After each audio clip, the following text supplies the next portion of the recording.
league. They'll pay me like you never believe. I've got a mountain room full of goodies, so I'm gonna be a captain. Sandville Tret don't get respect, but you ain't seen nothing yet. I'll run all the torch now, don't forget. You haven't seen the best of Sandville Tret. I ain't got friends or a home or a wife, but none of that stuff really matters in life. I've got my money and I've got my knife, and I'm gonna be a captain. Sandville Tret don't get respect, but you ain't seen nothing yet. I'll run all the torch now, don't forget. You haven't seen the best of Sandville Tret. A few more days as the dregs of Numeria, then I'm gonna run this whole freaking area. Get in my way, my friend, I dare ya. I'm gonna be a captain. Sandville Tret don't get respect, but you ain't seen nothing yet. I'll run all the torch now, don't forget. You haven't seen the best of Sandville Tret. On Silver Mountain I will stand, my name will be known across the land. When Sandville Tret is a household brand, 'cause I'm gonna be a captain. Sandville Tret don't get respect, but you ain't seen nothing yet. I'll run all the torch now, don't forget. You haven't seen the last of Sandville Tret. You haven't seen the last of Sandville Tret.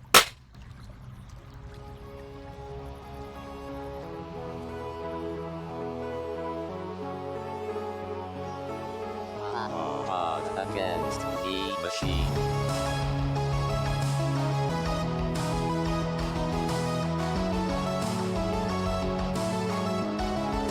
Against the machine.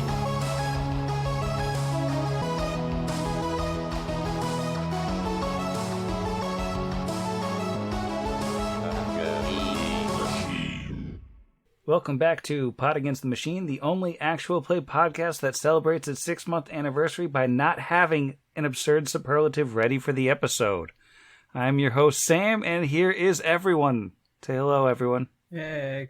Hello, everyone. Greetings. Hello, everyone. You're supposed to sound more enthusiastic. It's your 6-month anniversary.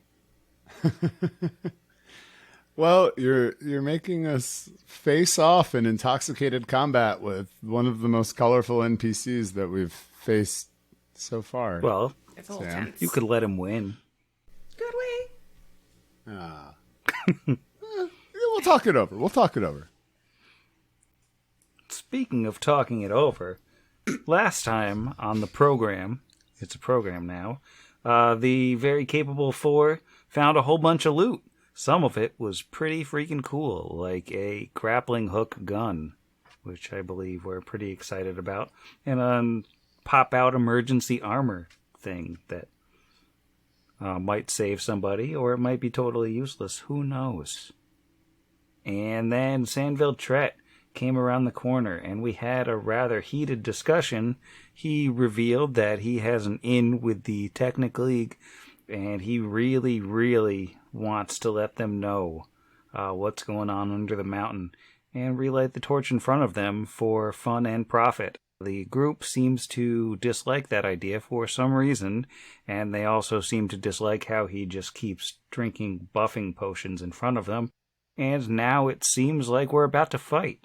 When we actually ended the last episode, Brixby had just fired a magic missile. So why don't you go ahead and roll damage for that automatically hitting magic missile? Indeed. In fact, Sam, I fired 2 from this level 3 wand that we found so kindly placed adjacent to Connor, but nothing to do with him. All right. First one is a 1, so that makes that a 2. Second one is 4, making that a 5, so that is a 7 altogether. Well, he doesn't like that. He doesn't like it so much that I'm going to need everyone to now roll for initiative. Jeff, what does Asher have? Only a 13 total. Not fast enough. How about Vargas? Vargas has a 7. Even slower. And Kira? It's a 19 on the die plus a 5 for a 24. That's pretty speedy. And Brixby? Brix was ready, but not that ready. 13 on the die for a 16. For a 16? That's a +3 initiative. Alright, you will be going ahead of our dear friend Sandville Tret. And so, at the top of round 1, beginning this combat, we have Kira. Okay. I've been wanting to try this since our first episode and keep forgetting and or not being in the right place. But I don't know if I can do it from here. Can I charge, or is this little lip of wall does that count as a barrier? No, you can charge. Yes. You're moving a total of 10 feet, so yeah, you're just far enough of a lane to charge. There's a woman standing outside the hotel window who's super excited I'm about to do this. Yeah, and you know what? No, we're not, actually, because we still haven't fought. So, just a regular charge.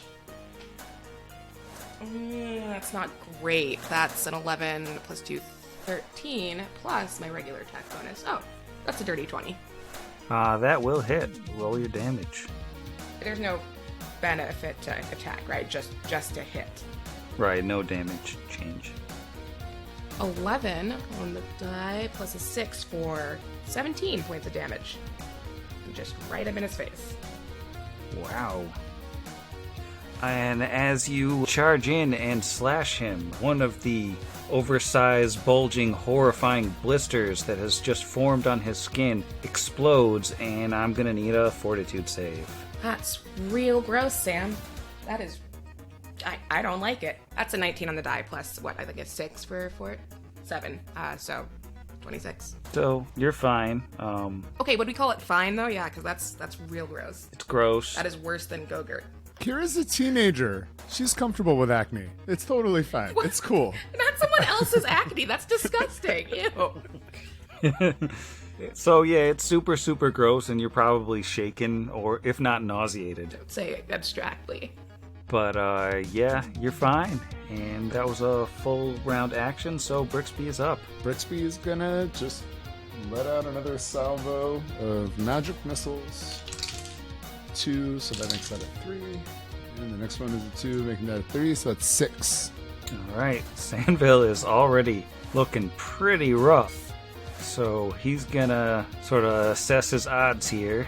He's gonna take a swing at Kira with his longsword. That is going to be a 21 to hit. 20 will hit. Okay. That is 15 damage. And then he is going to take a 5-foot step back, or a 5-foot step sort of diagonal back.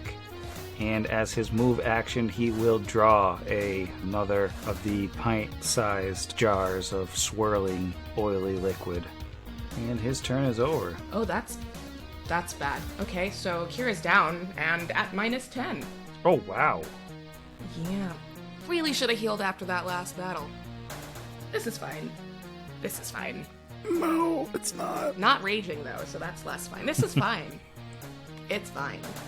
Oh, Asher sees Kira fall to the ground after this exploding pustule grossness happens, and just looks to Sandville with fury in his eyes, but also doesn't want Kira to die. She just gave him a sticker. Like, this is like moments ago they had this moment, you know. So Asher is going to move up, move 10 feet to the south, 5 feet to the west, and lay on hands to offer, you know, the meager 1d6 of healing that he can right now. And meager it is with a minimum of 1. But you're stable. Congratulations on being stable while being unconscious. Stable. We'll take it. You did it! Thank you. It's happened like once in this game. I did it. Which is just like a normal round for Vargas, who auto-stabilizes. Right, yeah, it's a casual. It's a Tuesday. It is a Tuesday. Hey. And that's his whole turn. Moving standard. Alright, Vargas is up. Thanks, Jeff. Okay, Vargas is going to move 25 feet to be right up here, 10 feet above Sandville. And as a standard action, will use his Spell Strike to attempt to hit Sandville with a long-armed Shocking Grasp. Pulling out all the stops here. That is a 15 touch. Oh wait, no, it's not against touch because it's my freaking normal attack. So probably not going to hit. 15 will miss.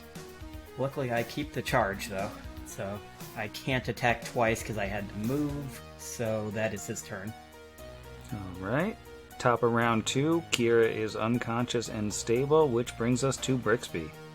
Brixby will take a 5-foot step to the west. And again, this time with some feeling. All right. A little bit of feeling on that one. That's 4. And that is 3. So 7 in total. 3 and a 2 on the die. 7 in total. Sandville, kind of, his eyes go wide, and he's wobbling as those 2 magic missiles hit him. And he's just sort of like blinking to himself, like he can't quite figure out what's going on. And then he lifts the jar to his lips and throws it down. I'm going to roll a D100. Oh no. Oh yes. Wait. Does that provoke? Because I have 10 feet of reach. Does drinking a potion provoke? I'm pretty sure unless you have the feat that makes it not, which he might have as an alchemist. No, it probably does provoke. I don't think he has anything special for that. I'm pretty sure the only feat just makes it a swift action. Is that what you're talking about? Oh, there isn't? I thought there was one that stopped it from provoking. I could be wrong. Maybe like Quick Drinker or something, which is like a barbarian thing, or I don't know. But no, he doesn't have that, so yeah, he provokes. And my arm is still charged because I missed. Whack him. That is a 22. Whew. A 22 will hit. Oh no. There it goes. That is 8 points of damage. Also, I forgot to ask if he was wearing metal armor. I would have had my a bonus to attack, but I hit anyway. Yeah, he is wearing a chain shirt. So I wonder if that other one should have hit. Would a 18 have hit? Yeah. Oh, then I should have technically hit him last round, but oh well. So that is terrible damage. That was only 8 points of damage out of 3d6 somehow. Yay. Okay. So, let's just check one thing here. As Sandville is pouring the jar of oily liquid down his gullet sort of recklessly. He is bleeding out while he's doing it. And then Vargas gets the punch in and catches him right across the jaw with an violent eruption of electricity, and the lights go out in Sandville's eyes, and the oily liquid dumps all over him as he falls to the ground below Khan, dead instantly. So I think Brix is still just super overwhelmed in this moment. It's just kind of having one of those like ha ha ha, like still pointing the wand out before he realizes that Sandville is not down but out. He looks around real quick and looks again at Kira and looks up at Asher. Is she bleeding out? I was able to stabilize her, but not much more. She took quite a vicious blow from this drunkard. I'm beginning to think that wasn't medicine at all. So, Sandville's dead. You're gonna give Kira some space drugs? Well, she's not awake to say that she does or does not want to ride the space dragon, but looking around, we don't have Wait many a options. second. So, how about just a little go, eh? As he pulls out the nanite gun. And Dr. Brix is going to do his thing. So let's roll those D100s there. Let's see, first one. It's a 91 and a 24. Well, that 91's going to be the one that you want, and I believe that is re-roll ones. Oh, so it's a 1d8 plus 1 reroll ones, or is it a 2d8? 1d8 plus 1 reroll ones. It's 5 on the die, so that is 6. Woohoo! You alive? Me? No. Oh god, I also pressed the wrong one. I'm more dead. Nah, I love doing that. When Hero Lab's like, no! No, okay, well, cool. We do a little drugs. We do some drugs. It's a 59. And an 82. I'm trying to find my chart. That is normal effect. Oh, nice. Ooh. Space Dragon likes you. Brix looks at his 3 con Yeah, damage. that's what I got when I took my potion last episode. Oh, yeah, Space Dragon really likes you. That is a 8, 7 on the die. Nice. She's up. Mark 2 more space drugs. I think as she's getting up, kind of sits up, looks around, and immediately realizes Brixby is doing his Dr. Brick thing. It's like, thanks. Is he... What happened? Brix turns off King Crimson and puts away the prayer bowl. And, sorry. Hey, well, I can tell you this won't fix him. He holds up the space drugs, looks over at Vargas. Yes, that last hit was... Well, I'm not going to lie and say it was harder than I was expecting to hit him, but I didn't realize he was as close to gone as he was. I would have preferred to have him alive for questioning. Especially about this technically captain he's apparently in contact with. It hurts me, in a deep way, to see his story end like this. He wasn't a good man, but... Brix walks over towards his body. It's complicated living here in Nymeria, as you know. I mean, you yourself, in conversation, told him that we're going to turn this torch back on. Kill it. I mean nothing by it. I'm just saying. This country makes complicated people. But we all know that if he had left, he would have told. If he hasn't already, and life here would never be the same.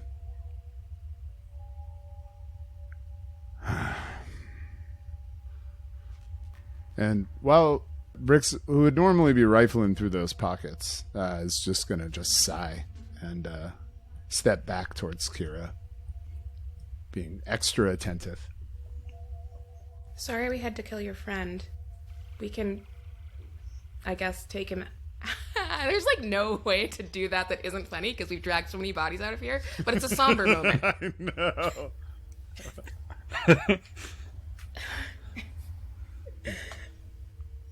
You'll never get that smell out of that blanket either. Oh, gross. It's more of a patina at this point. No. Do you have like a dead business associate's shawl? Yeah, I really like that, we can just add this to the list of corpses that those guys who dance with the coffin are going to come down here and just pick them all up. The guy in the mold room, and now they'll just dance on over to Sandville's corpse, whack him in there. Not to take away from the somber response that Brix had. He, the character, doesn't want to know what's in Sandville's pockets, but Zach, the soulless character, or the soulless man in control of the character, does. I don't care about Sandville Tret. Brixby does. What's he got, Sam? Well, before we get into too much of the sweet, sweet loot that he may or may not have, I would be remiss if I forgot to award a Sky Medal to Zach for some of his back and forth with Sandville last week. That was tense. And we went well beyond my notes on that particular exchange. Thank you, Sam. I was clenching my feet the entire time while we were doing it. Didn't notice until we were done, and then I'm like, ooh, ow.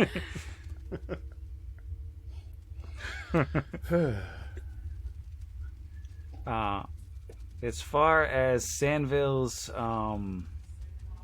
inventory goes, we've got 12 copper pieces, 250 silver pieces, 380 gold pieces, 154 platinum pieces, 69 silver discs, 20 gems that look like they're worth about 100 gold pieces each, a winter blanket, a water skin. He's wearing a traveler's outfit.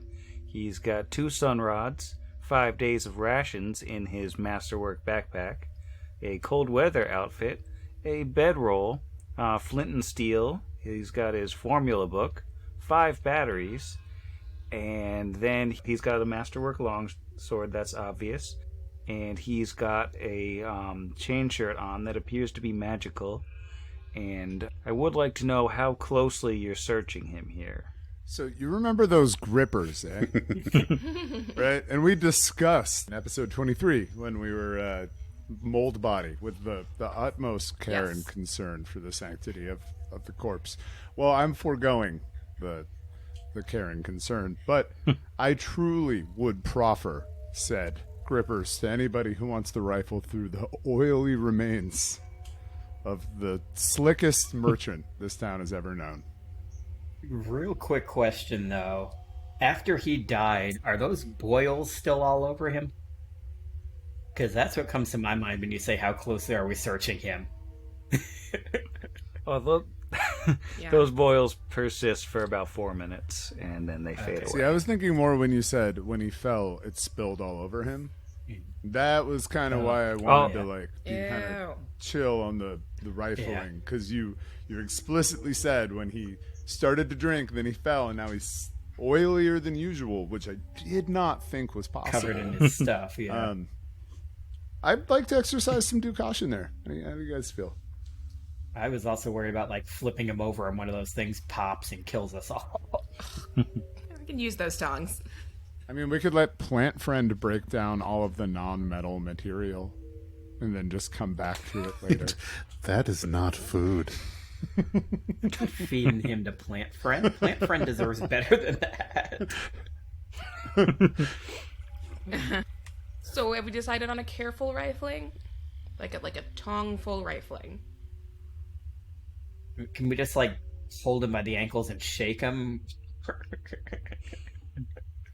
Well, as you go through his things, you find a roll of sort of ribbon tightly wound around a spindle. And I won't make you do an engineering check on this one because it's too easy. This is ion tape. A roll of ion tape fits about in the palm of a human hand. It comes in a wide variety of colors. A single roll contains 50 feet of tape. A single strip of tape is easy to cut through or tear. When wrapped around an object, it has a weak adhesive that'll keep it in place. When ion tape is exposed to an electrical charge, however, of any power, the tape bonds together into a single mass of plastic-like material, gaining hardness and hit points. It can be used to bind a creature. Strips of activated ion tape can be harder to break through than a rope, and a second jolt from an electrical source can cause the tape to revert to its original form, at which point it can be torn free easily. A strip of ion tape can hold about 5 pounds of weight normally, but when activated, a single strip can hold up to 300 pounds of weight. Maybe we could seal the robot room with that. The problem is, do we have anything other than my spell slots that I'm now out of that can put an electrical charge through it? Oh, you know what? Jolt is one of those obscure cantrips, yeah. There's a couple, if I remember, that people don't actually have because they're rare, or maybe I'm wrong. Yeah, those are the weird, closely guarded cantrips that you can only get certain ways. Also amongst his items is another easy-to-identify one that I won't make you roll for, a zip stick, a small pen-like device used to administer a small jolt of electricity. This jolt is enough to cause 1 point of non-lethal damage with a successful touch attack. The zip stick is used most often to activate and deactivate items that function on ion bonding technology, such as ion tape. I guess that makes sense. He wouldn't bring the tape if he didn't have a way to use.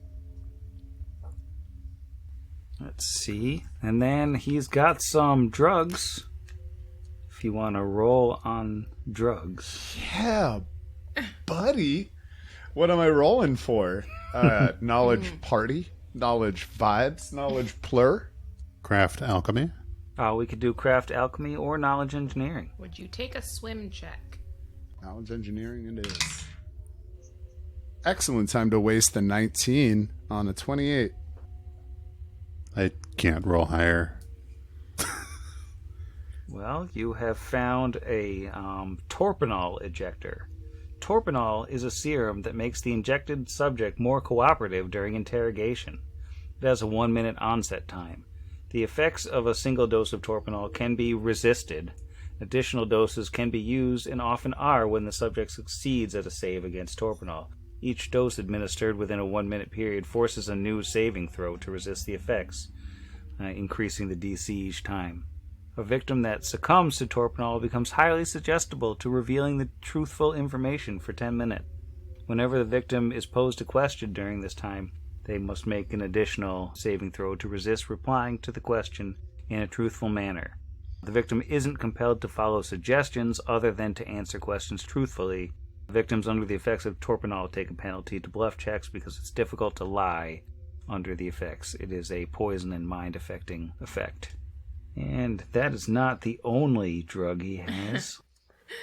Oh, yeah. Let's roll that big old rollover into the other drugs. Also, really glad Sandville came down here with a, incapacitate me and ask me questions All kit. his goal. Yeah, that's a interesting choice. It's very kind of him if he would just stay alive.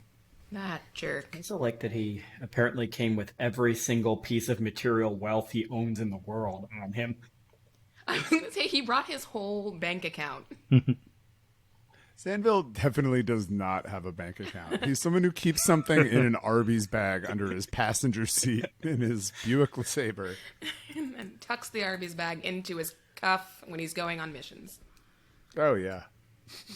Arby's bag full of platinum.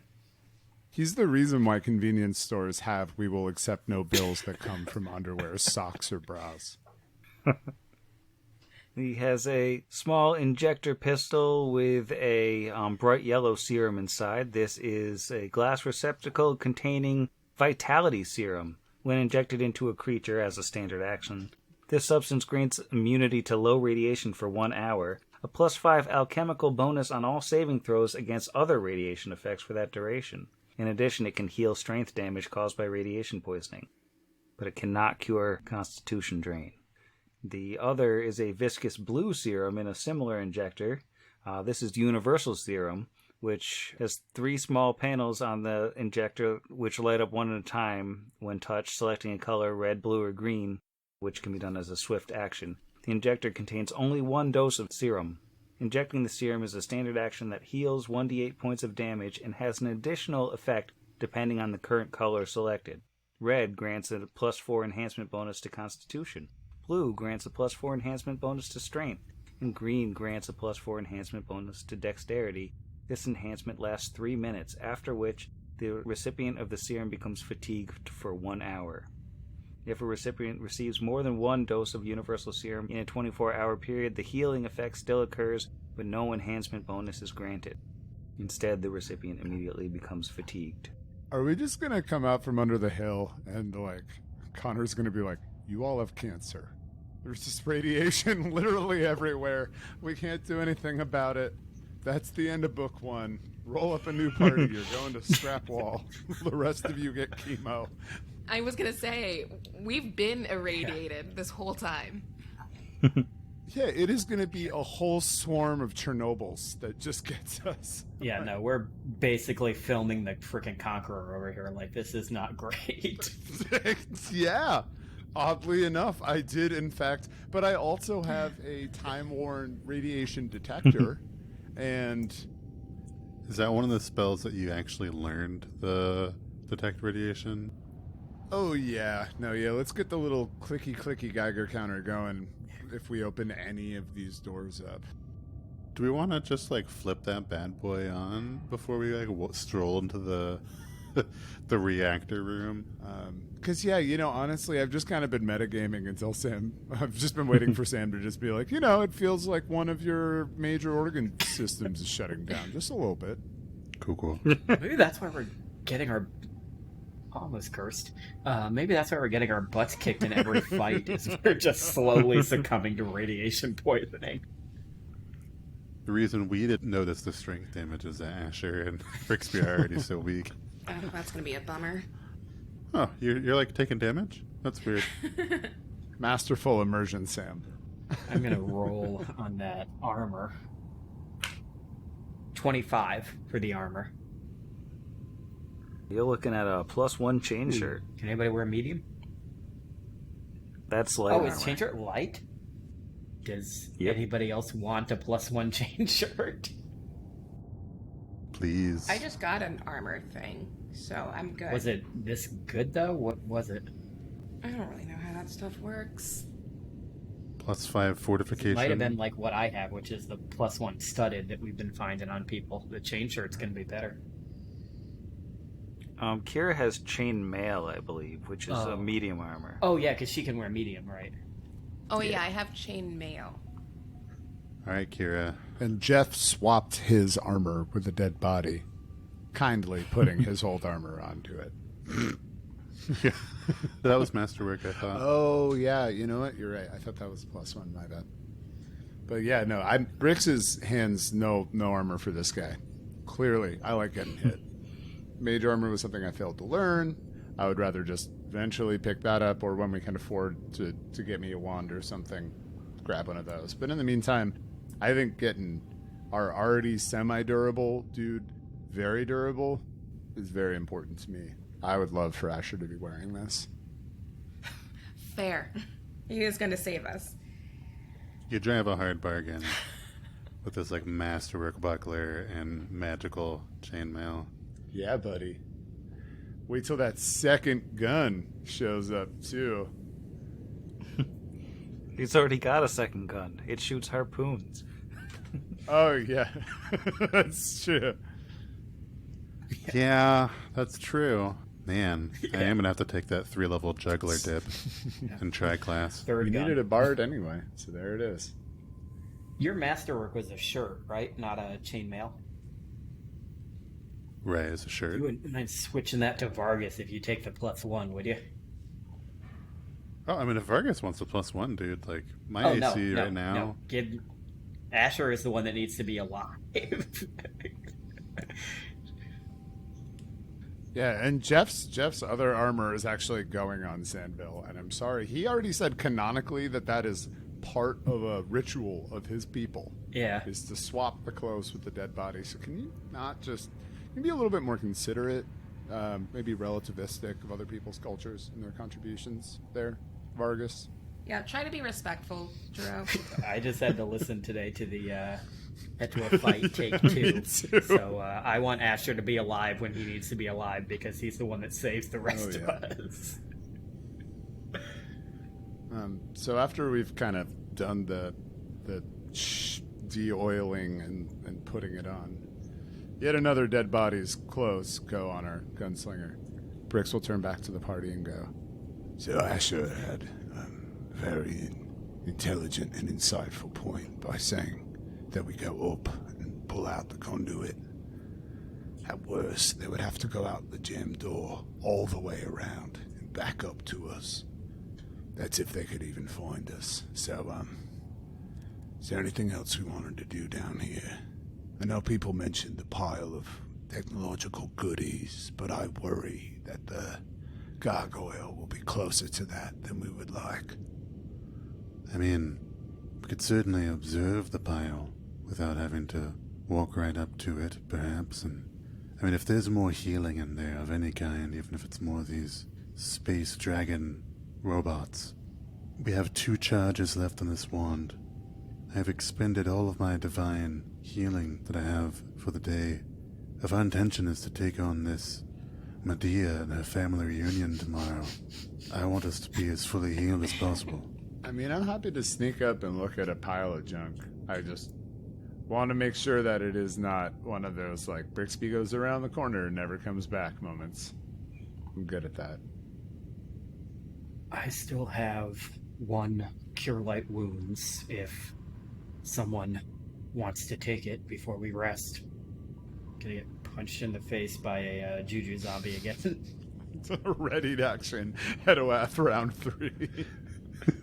It's like Sideshow Bob with the rake, except just...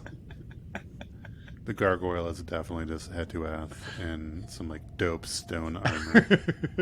Yeah, what's Kira at health-wise, just in case? 5. 5? Do you want my last Cure Light? I have 1. 2. I have 2, I think. 2, yes. So, we'll take that if we think... The thinking there is because we're going to be attacked before we rest again, or because you can't heal up overnight? We're worried it's kind of both. The overnight healing is so minimal. Yeah, because we're only going to get 3 points of healing overnight. I mean, we found those 3 potions of Cure Mod. Yeah, one of those was used because I took one, but I gave it to Brix when he got downed. So we still have 2 more of those. I think Kira had one, and who took the other one? Brix or Asher? I might have taken it, but I don't know if I've taken it. Cool, okay. Then, yeah, I'll take 1. You keep yours, I have 2.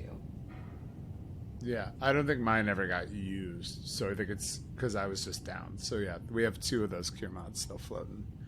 And I have to double check on the second round of healing, but I mean, we have well over half the charges on the scary space droves too. Ooh, boy. So, Okay, good to know. yeah, I mean, I'm down to go peek at a pile, but yeah, no, I think you're right. Like, healing tonight or healing tomorrow if we're using consumables doesn't really matter one way or another. Except we might be more prepared if we get attacked in the evening. I'm just more worried we're going to peek into that room and the gargoyle is going to be on the other side of the door. Well, it's outside the door, right? Like, we don't have to open the door. If I understood PBR. Patchy Blue Rat Folk. TM. All right, Sam, let's take a little peek. Can I see anything from down that hallway that we had discussed towards this pile of technological wonders and healing and white key cards?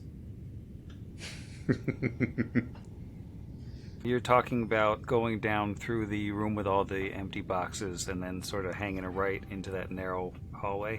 That then loops kind of southwest. Yeah, that hallway appears to just lead back the way you came. It seems to loop back around to that main lobby. All right, I see.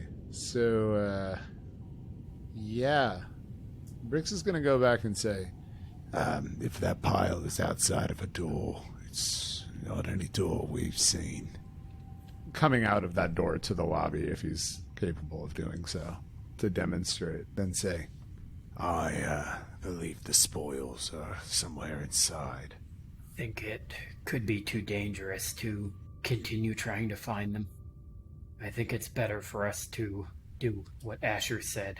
Go back up the thing, disable it again, rest upstairs where they can't easily get to us. And we can find the treasure after we've dealt with this purple-haired woman. Sounds like a wise plan. I mean, to be honest, as I said previously, or perhaps I merely thought it to myself, one of the things I was hoping to find was perhaps something to help Connor, and whatever his motivations may have been. If we had to believe Sandville, the late Sandville, Connor's mind has been restored, so I'm content to search for this pile of potentially incredibly useful technological items tomorrow. We don't think Sandville used that truth stuff, though, right? Like, he's fixed, and not drugged fixed. I think it's highly likely that Sandville gave him one or many crazy substances. Kite wouldn't let him near him, so he wouldn't have time for protracted conversation. I think he just went straight for it. Because, like, who knows if that stuff was for us, right? Like, or if that's just, like, Sandville's everyday carry vibe, right? Like, you know, He carries it around. I could totally see him healing him because remember, like, Connor had memory trouble and stuff because of that, even after getting hit with it. Like, I could see him healing him and then also giving him the truth serum to make him tell him, just because I can't imagine, even after being healed, Connor willingly telling him as much as he apparently told him. And it's got a 1 minute onset. I mean, he could have given him the truth serum first. Yeah. Waited a bit when he was too out of it to really know what was going on. Healed his brain, and then he's like, "Hey, yeah, of course I'll tell you, my buddy." Though now that's also got me wondering, with what he said about Connor being untrustworthy, if, like, under the truth serum, he told him something. Because is Connor a Kelid, or is it just his weird daughter that's a Kelid? Connor's Khaled. But, yeah, I think that, I don't know. I mean, I don't want to cut this short because this is cool. But this is also, like, speculation until we get out from under the hill. I think that, like, we're beat, we're bloody, and we're a little emotionally raw for killing somebody that we've at least talked to, like, 3 or 4 times, I imagine. Maybe let's go to bed. Yeah, I like that plan. Yeah, good night. Is he not a Khaled? Am I crazy? My bad. I thought he was a Khaled Yeah. for some reason. Well, that's what I'm wondering, because the daughter, I remember Sam said was adopted, and that's why I'm wondering if, like, he kidnapped the kid from, like, a Kelid tribe or something. That's dark. Like, maybe he did something horrible in his past, and it came out when Sandville, Yikes. truth serumed him. As far as heading off somewhere to rest, is Sandville's body staying here? Is he getting some dead friend blanket treatment? We're not using the dead Fred blanket when he's covered in pustules. Yeah. He's also not our friend. Yeah. We're not planning on leaving tonight, and I think that we had already left the body of Gerald Sonder, who, Brix had recognized and he had planned on extricating. I think that at this point, like, it doesn't matter if he's down there or up there. If anything, I was thinking when I was walking towards the elevator that maybe we could pass off that he died in battle with all of those rat folk, and maybe she doesn't know we're here. Yep. He died heroically. Let's see. I do think Kira would offer. Brix, I know he was your friend, and even though he did try to murder all of us, we can take him out if you want. I don't want to sound dark, everybody, but who knows how many other bodies we're gonna have to pull out from under here. Let's worry about Sandville when that's our main concern. Propriety for the dead. So right now, we gotta fight like hell for the living.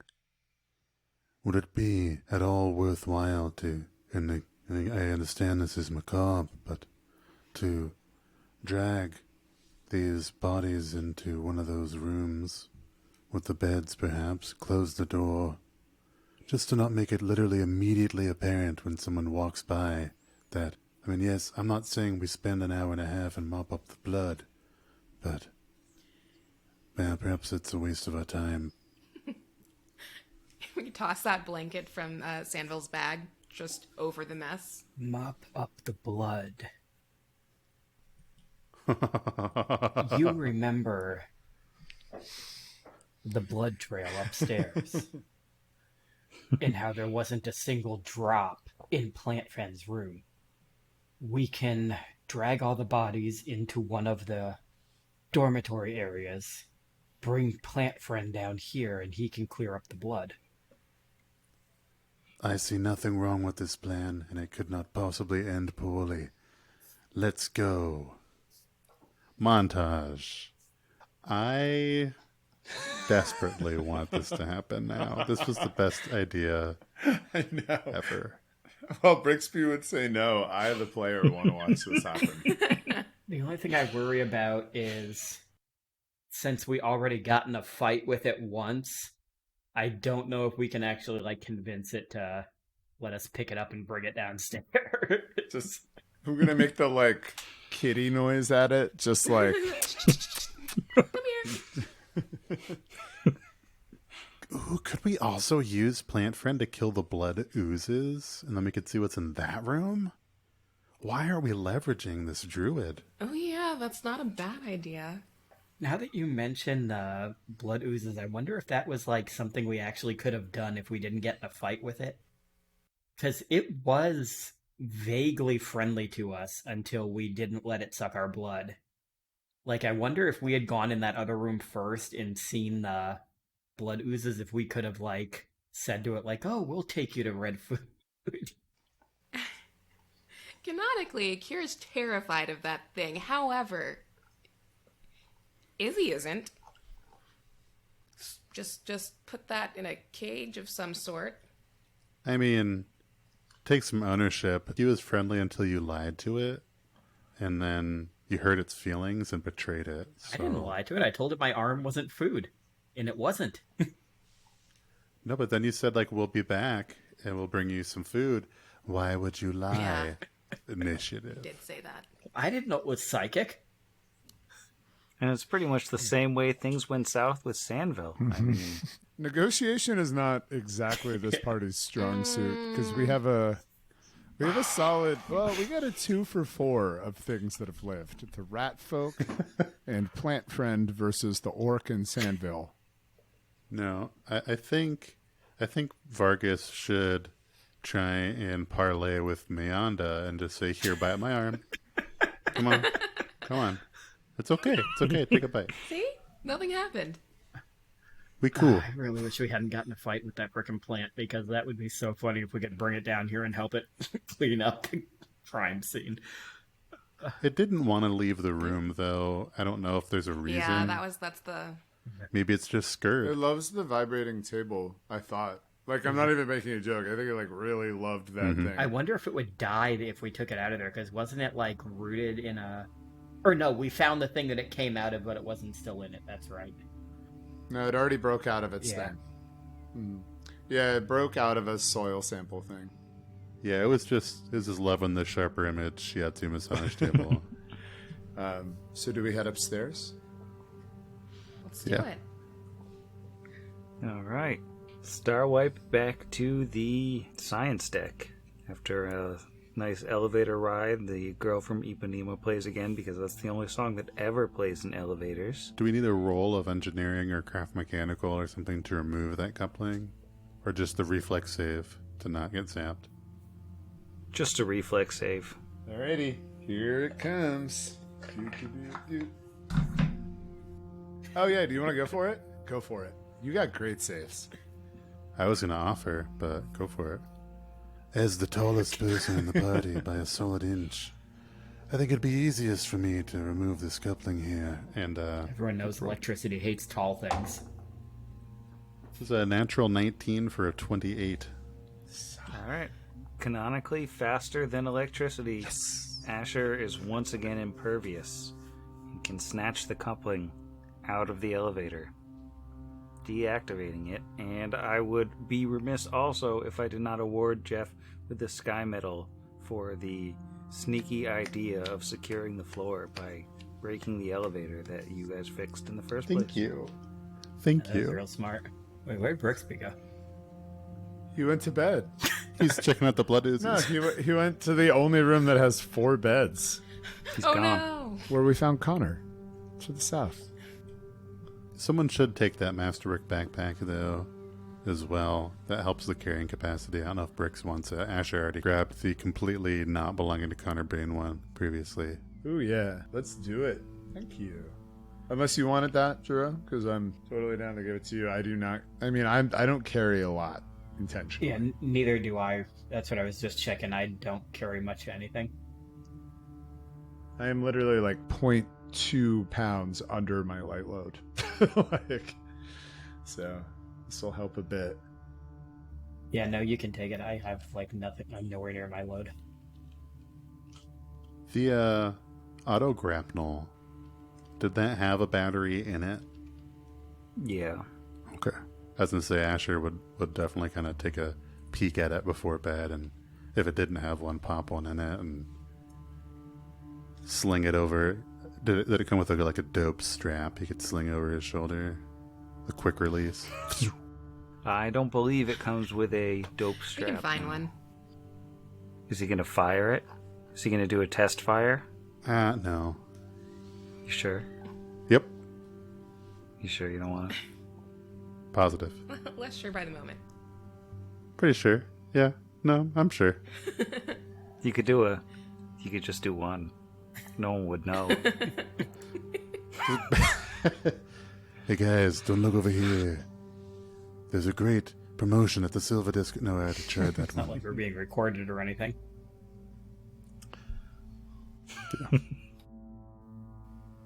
All right. And is everybody anything else you want to accomplish this evening or afternoon, as it may Yeah. be? Do we all want to do? Nanite healing? Are we topping ourselves off since we're only going to get a few hit points? Yeah, all right. We're all gonna do a little that's space fair. drugs. If we are confused all night, that's better than in the morning. Well, I'm down 7, so I definitely am. So here comes roll number 1. All right, that's a 68. That's really funny, and that's an 86. Sure you don't want to get in on this bonding? Nope. Yeah, no.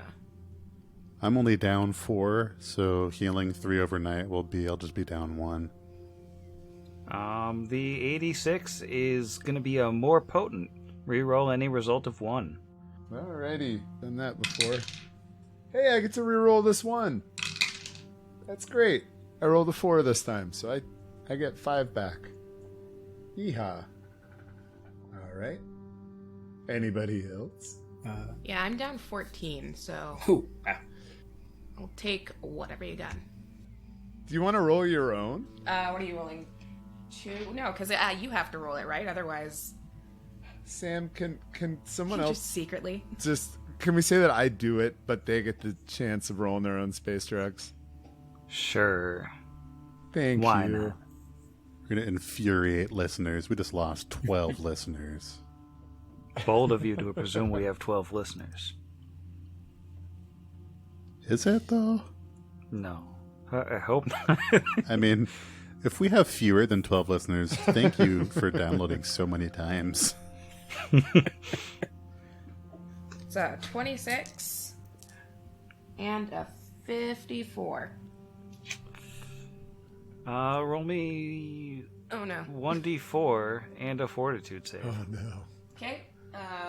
Well, and then I'll let Zach go back to rolling. That is so dark in here. A 3 on my D4 and a fort save. Oh, thank God. Okay. 17 plus 7, 24. Okay, so that's going to be 1 constitution damage, and you get your 1d8 plus 1 healing. That's a 4 again. 4 total. So that's 4 HP and 1 con damage. And I'll do this like 86 more times. We can cut this out, right? Because I'm still way down.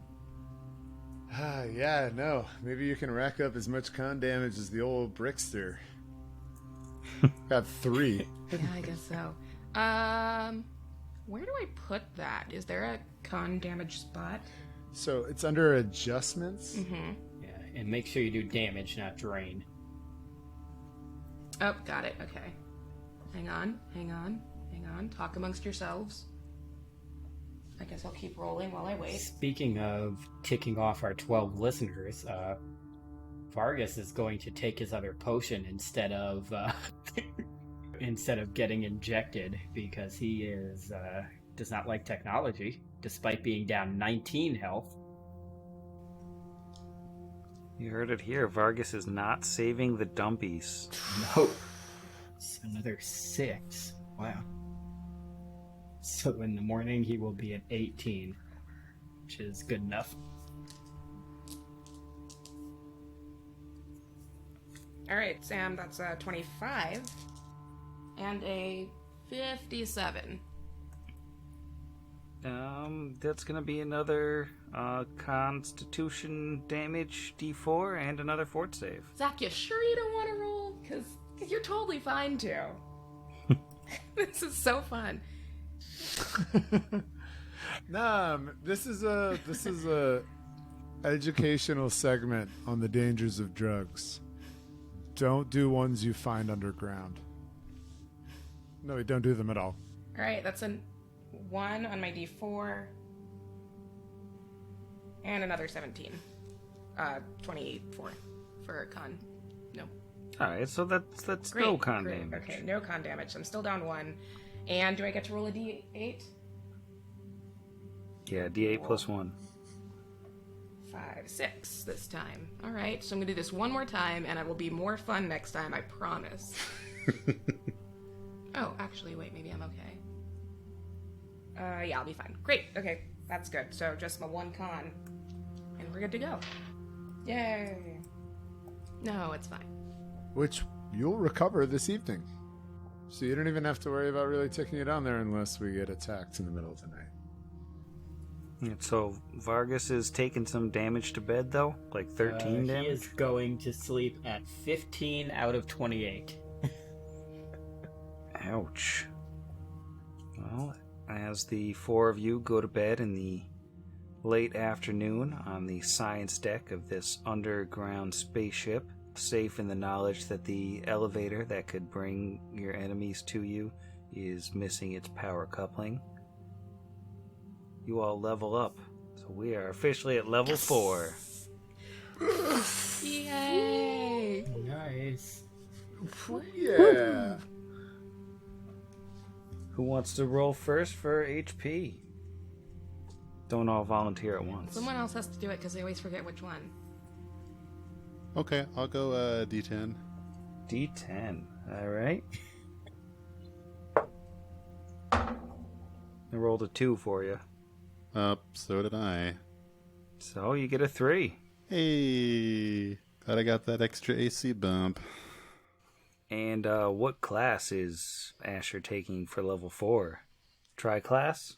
Tempting so I could juggle all these firearms. But no, Asher, I had some thoughts long and hard about it, and it's actually going to be Paladin 3.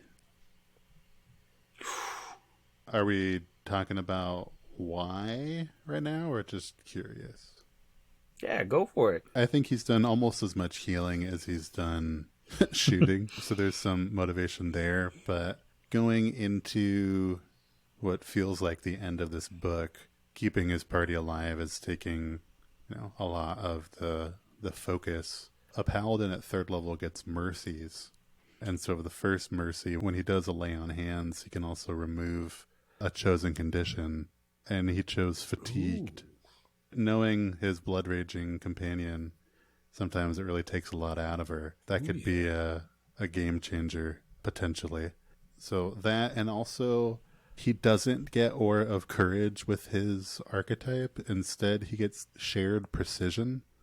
And if Asher's within 10 feet of a given companion and makes a successful ranged attack, that companion will get the benefits of Precise Shot even if they don't have it. So that could be pretty handy with his spell slinging friends. Asher's so cool. This is a very party-friendly level for Asher. There's a lot of sort of support stuff coming. It may mean the difference between life and death. I hope not. Don't put it up to me. My last heal was for 1. Kira. But no one died. I know. Except Sanfo. Well, yeah, but he tried to murder us. That's fair. No one important died.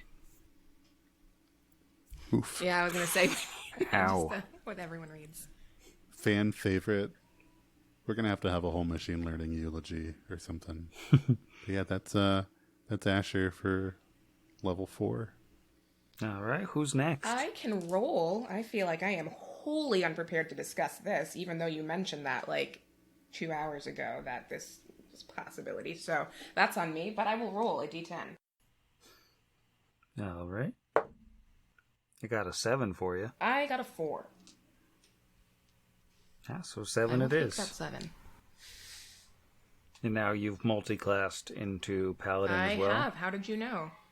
A Paladin Blood Rager, which means that I have 2 classes now. Lay on hurt. Laying on her. Gosh, yeah, like I said, wholly unprepared to discuss this, so I'm gonna have to edit something back in later. But level 4 is a biggie for Blood Rager. I'm so excited and not nearly educated enough to talk about this. That said, I'm excited for Kira to wake up in the morning with new abilities. This will be great. So fun. I'm gonna have to think on this a lot. And let somebody else roll because I need to finish filling out this character sheet. Go team. I think officially I'm calling that Kira doesn't know any of this is about to happen yet, so we will all be learning about this as she does. All right, Vargas or Brixby? Who wants to go next? I guess I can go. Is it a D8? D8, yeah. Ooh, hopefully you got higher than a 2. 4 on my side. Okay, that's much better than a 2. And Vargas at level 4 gets his ability score bonus, which I put another point into intelligence. So he now has a 17 intelligence, which I think means that this random one-armed barbarian is roughly at the level of like Stephen Hawking if we translated this to real life, which is kind of funny. And he also gets a magus ability known as Spell Recall. At 4th level, the magus learns to use his arcane pool to recall spells he has already cast. With a swift action, he can recall any single magus spell that he has already prepared and cast that day by expending a number of points from his arcane pool equal to the spell's level, minimum of 1. Spell is prepared again, just as it had not been cast. So basically, as long as I have points left in my arcane pool, I can use them to recast a spell that I've already cast for the day. So that's pretty good. So I can basically I have 5 arcane pool points right now. If I don't use any of them to enhance my arm, I could basically cast 7 Shocking Grasps.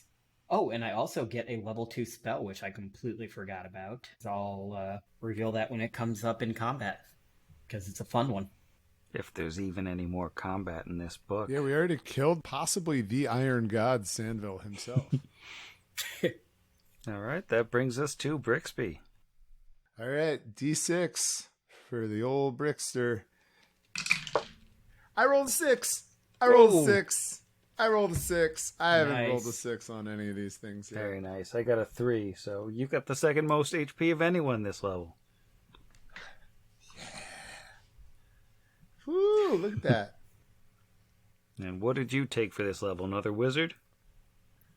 Another wizard. So I have access to level 2 spells. I get 2.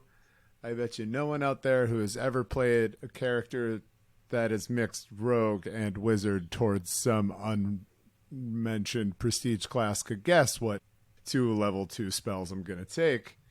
But I'm not going to spoil it. You'll see them. You know, they are well-worn oldies for a reason. Very much looking forward to having that. And I was wrong. I actually did learn Mage Armor, so there's no reason I shouldn't be casting it on myself. I want to tell on myself in case anyone at home thinks I'm good at this game. I want to fix that. I am just here because I can make This music adventure themes. path even. Anyway, that is Brix's level 4. I'm also parking that in intelligence, bringing it to a 19, just so I can really hit home. It's not the character I built. It's just the way I'm playing him. Yeah, no, I can add. I added my 1 in charisma because I know what's about to happen, but Kira doesn't. I like to think she just becomes more likable overnight. It's the stickers.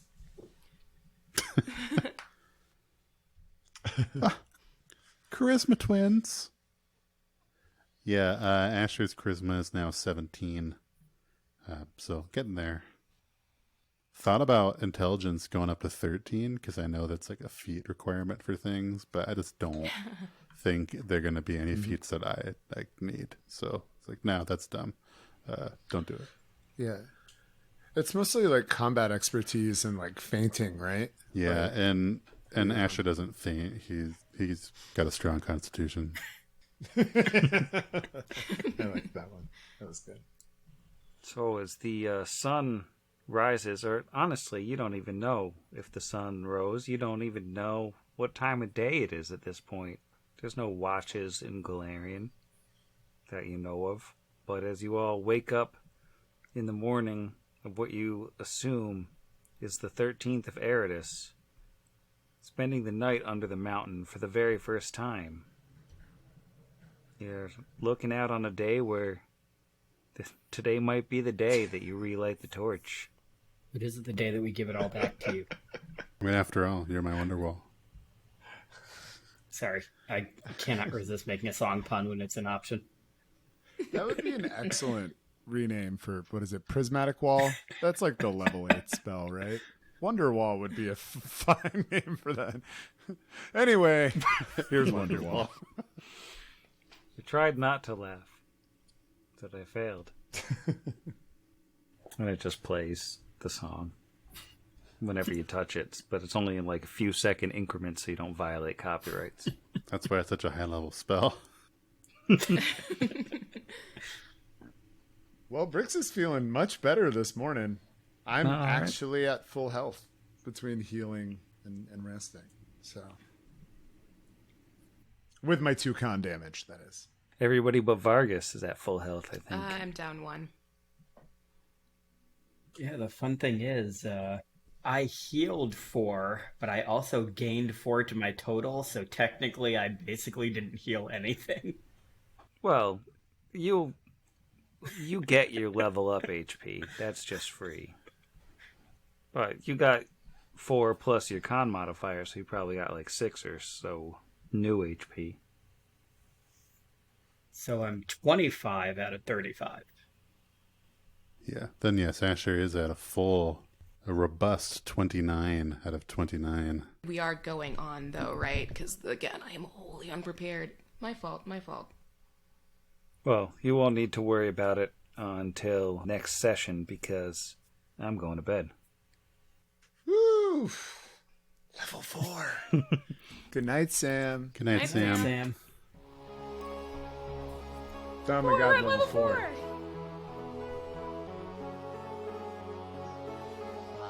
Odds against the machine.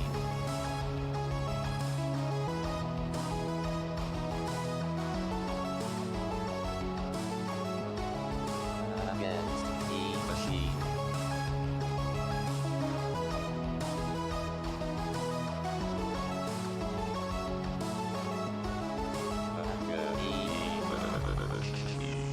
Pod Against the Machine is property of its creators, all rights reserved. Pathfinder and the Iron Gods Adventure Path are properties of Paizo Publishing. Please visit them at paizo.com for more information. Theme Against the Machine written and performed by our own Zach. Please consult the show notes for additional music and sound effect licensing information.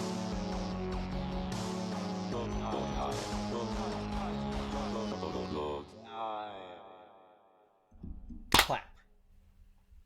Good. Because I totally slapped my microphone wire during that clap because it was too enthusiastic. I don't know what that is. Those are gushers. No, I'm kidding. Sorry, Ew. guys. Oh. Edit it out. Edit it out. I reject that I even said that. Take it back. No. Just ruining foods for I'm sorry. all of these people. We have a thing where we talk about snack food on this podcast. You might have listened to it once or twice.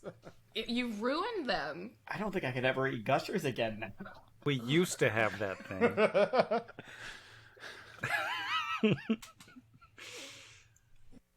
I don't know. Wait, you know what?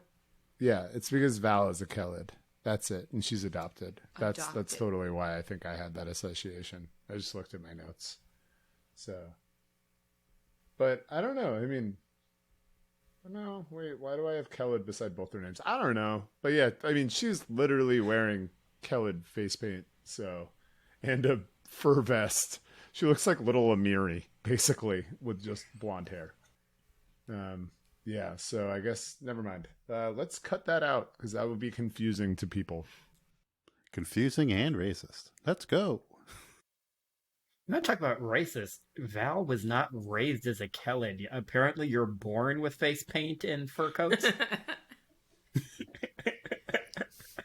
Yeah, that's what I meant. Like, that was just kind of weird that they're just like, let's really demonstrate that, like, her heritage, which seems to be cultural entirely, is just there genetically all over her.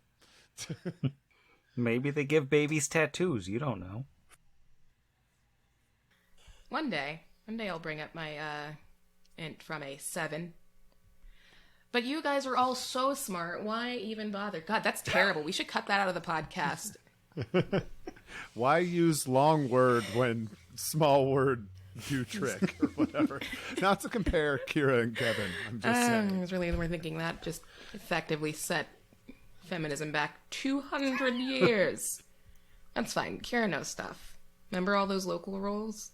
Kira knows stuff, just sort of different stuff. Yeah. Just different stuff. Craft stuff. Smash stuff. Bedazzle stuff. Bedazzle stuff. Scorpion husbandry. There's a long list of skills that just don't appear in the game.